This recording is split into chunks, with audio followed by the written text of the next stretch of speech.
Pada pagi hari, Juru Selamat dan rekan-rekannya tiba di pantai. Dan cahaya mentari terbit menyentuh laut dan daratan seperti berkat kedamaian.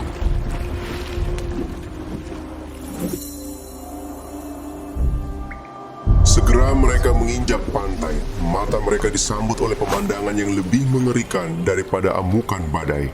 Dari beberapa tempat persembunyian di antara kuburan, orang gila berlari ke arah mereka seolah-olah akan mencabik-cabik mereka. Tampak di tubuh orang ini potongan rantai yang telah putus ketika lepaskan diri dari kurungan. Daging mereka robek dan berdarah akibat luka yang mereka sendiri buat dengan batu tajam. Mata mereka melotot dari rambut mereka yang panjang dan kusut. Rupa manusia tampaknya telah dihapuskan oleh iblis yang merasukinya, dan mereka lebih terlihat seperti binatang buas daripada manusia. Iblis itu telah menjadi teror desa itu. Tidak ada yang aman kalau melewati tempat mereka berada, karena mereka akan menyerbu setiap pengelana dengan kemarahan setan. Pertemuan dengan mereka yang kerasukan setan di Gadara memiliki pelajaran bagi para murid. Ini menunjukkan kedalaman degradasi yang setan sedang lakukan untuk menyeret seluruh umat manusia dan misi Kristus untuk membebaskan manusia dari kuasa setan.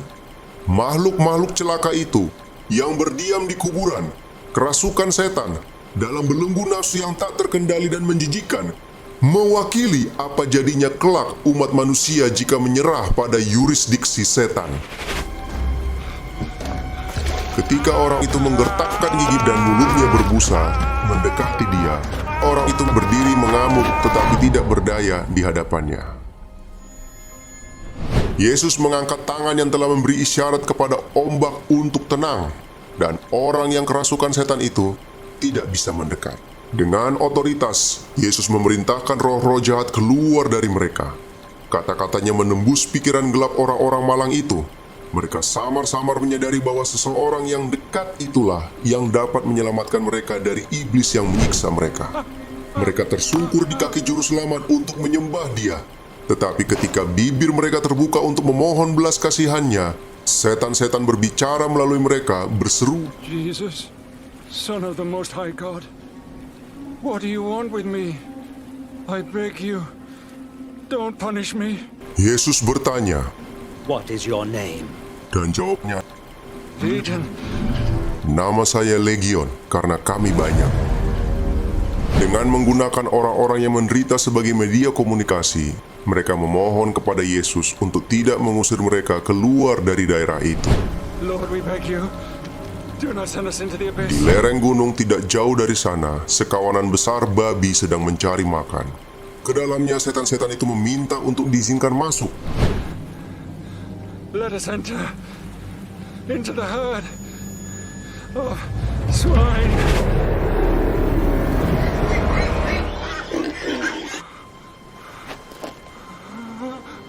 Dan Yesus membiarkan mereka.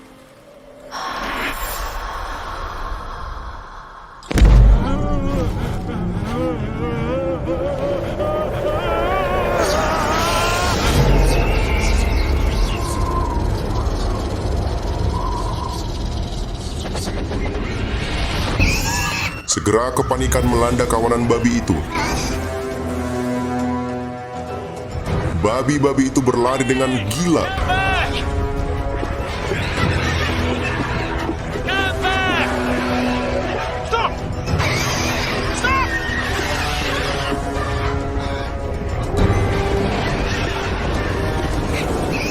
Lompat ke dalam tebing.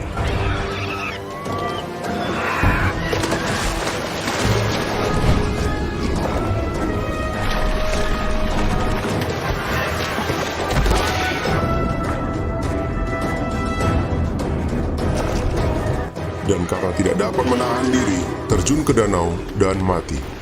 Membuat kawanan babi itu masuk jurang adalah tujuan setan untuk menjauhkan orang-orang dari Juru Selamat dan mencegah pemberitaan Injil di wilayah itu.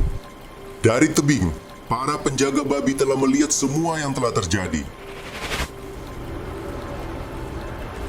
Go away from here! Tetapi orang-orang yang melihat pemandangan indah ini tidak bersuka cita. Hilangnya babi bagi mereka tampaknya merupakan momen yang lebih penting daripada pembebasan para tawanan setan ini. Karena belas kasihan kepada pemilik babi-babi itu, kerugian ini diizinkan untuk menimpa mereka. Mereka asik dengan hal-hal duniawi dan tidak mempedulikan kepentingan besar kehidupan rohani. You, magician! Leave us! Yesus ingin mematahkan mantra ketidakpedulian yang mementingkan diri mereka sendiri, agar mereka dapat menerima kasih karunia-Nya. Tetapi penyesalan dan kemarahan karena kehilangan harta mereka yang fana telah membutakan mereka terhadap belas kasihan juru selamat.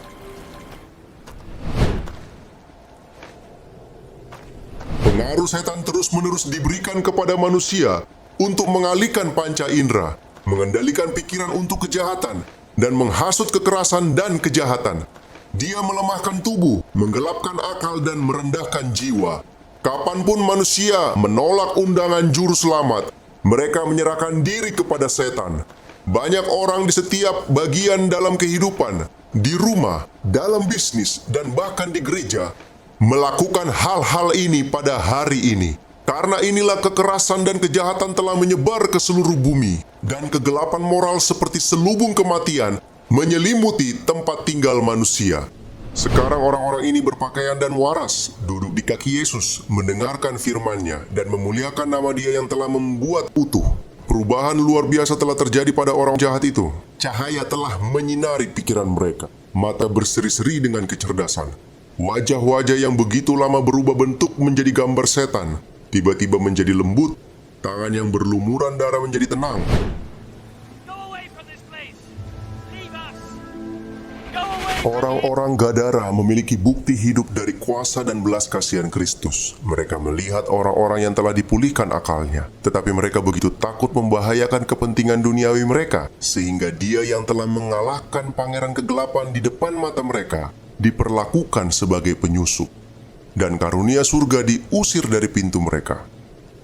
Kita tidak punya kesempatan untuk berpaling dari Kristus seperti yang dimiliki orang-orang Gadara.